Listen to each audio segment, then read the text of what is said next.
कोई बहुत बड़ी उपलब्धि मिली है। हम लोगों की सूचना मिली थी कि एक दस्ता जो प्रवेश दा के नेतृत्व में पैसरा में है वो जमुई जिला की ओर आने वाला है और कोई बड़ी वारदात को अंजाम देने वाला है।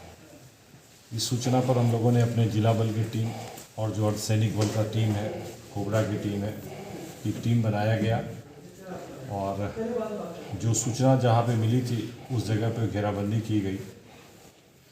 तो रात काफ़ी हो गई थी, लेकिन फिर भी बहुत ही हिम्मत के साथ कोबरा और हमारी टीम ने खदेड़ा नक्सलियों को।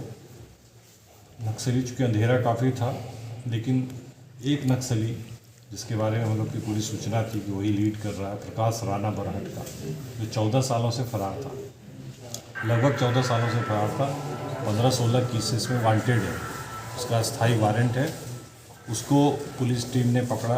उसके पास से सेमी ऑटोमेटिक पिस्टल, गोली, magazine, walkie talkie, electronic detonator, पिट्ठू बैग, मंकी टोपी, इलेक्ट्रॉनिक वायर, पाइप बम, नक्सल बैनर और नक्सल साहित्य बरामद किया गया। बाकी टीम घाटी और अंधेरा जंगल होने का फ़ायदा उठाकर भाग गए हैं। अभी भी उसकी सूचना पर रेड चल रही है, इसलिए आपके सामने भी उसको हम प्रस्तुत नहीं कर पा रहे हैं। इसके साथ जमुई जिले में एक बहुत ही पिछले वर्ष देखा होगा आपने कि दिसंबर में कई महत्वपूर्ण अपराध की घटना हुई, हत्या की। हमारे एसडीपीओ सदर को एक सूचना मिली, स्पेशली सिकंदरा जो टीचर की हत्या थी वो काफ़ी चैलेंजिंग था हम लोगों के लिए, क्योंकि उसमें किसी का नाम नहीं आया था। सदर एसडीपीओ समस्तीपुर डॉक्टर राकेश को सूचना मिली कि मृतक का जो हत्या हुई है उसके पीछे एक आदमी का हाथ है, क्या होता है उसका। फिर हम लोगों ने उस सूचना पर हम लोगों ने आगे की कार्रवाई शुरू की, सर्विलांस शुरू किया, साइंटिफिक एविडेंस पर काम शुरू किया। एक टीम बनाया गया था पहले से ही एसडीपीओ सदर के नेतृत्व में। फिर उसको पूछताछ किया गया। उसके पास से सबसे महत्वपूर्ण साक्ष्य ये मिला कि जो मृतक का मोबाइल वहाँ से ले लिया गया था अपराधियों के द्वारा, वो मोबाइल उसके पास बरामद हो गया। पहले तो उसने ये कहते रहे कि हमको सिकंदरा बाज़ार में ये मोबाइल लावारिस हालत में मिली। फिर उसने कहा कि हम दुकानदार से बनवाए।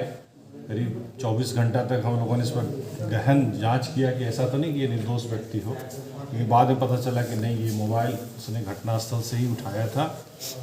संभवतः ये लाइनर का काम करने वाला व्यक्ति है, लेकिन अभी इस विषय में कहना जल्दबाजी होगा, लेकिन ये घटना में शामिल था।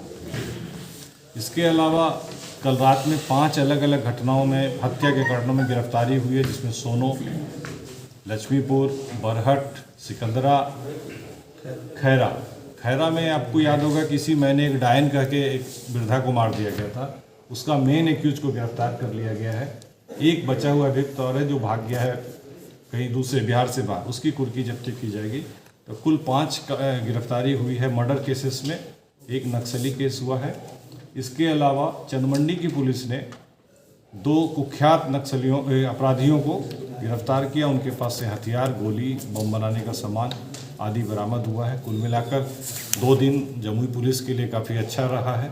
इससे पुलिस का मनोबल बढ़ा और जो घटनाएं हो रही थी हत्याएं की, उस पर लगाम लगा।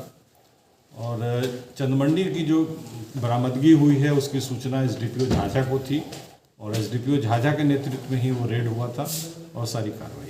कुल कितने अपराधी पकड़ाए हैं सर, और कौन कौन से मामले में सर ये अपराधी पकड़ाए हैं? हम आपको डिटेल्स दे दे रहे हैं, प्रेस विज्ञप्ति में डिटेल्स है, वो आपको पूरा डिटेल्स आपको दे दे रहे हैं, आपको डिटेल्स। अच्छा सर, जो नक्सली पकड़ाया क्या इनामी भी था? नहीं, आश्चर्यजनक से इनामी नहीं था, लेकिन वो 15 साल से फरार था, कई केसेस में वांटेड है।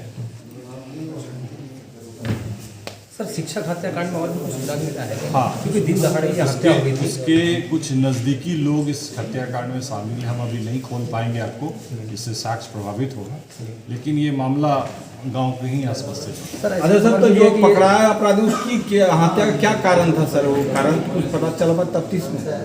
अभी तो अपने को निर्दोष बता रहा था शुरू में, अब जाके उसने स्वीकार किया कि मोबाइल से मिला है।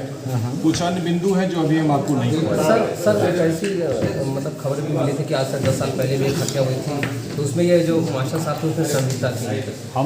हम लोग सभी बिंदुओं पर जांच कर रहे हैं। 10 साल पहले एक हत्या हुई थी, उसमें गुड्डू यादव नाम के आदमी को पुलिस ने संदिग्ध माना था। उसमें ये भी रिकॉर्ड में ये नहीं कही है, लेकिन ये पाया गया था कि ये वहाँ से हट गए थे, बदली करा लिए थे। इसके अलावा कुछ जमीन रजिस्ट्री इन्होंने कराया था, वो भी जांच का विषय है। कुछ निजी चीज़ें हैं, कुछ जैसे है कि पैसा सूद पे लगाते थे, ठीक ना, वो भी एक बड़ा कारण है। तो अभी सभी कारणों की जांच हो रही है। हमारे पास अभी इतना मिला कि मृतक का जो मोबाइल था वो एक अपराधी के पास से बरामद हो गया है। अपराधी कितना देर में अपनी बात बोल पाएगा ये आगे।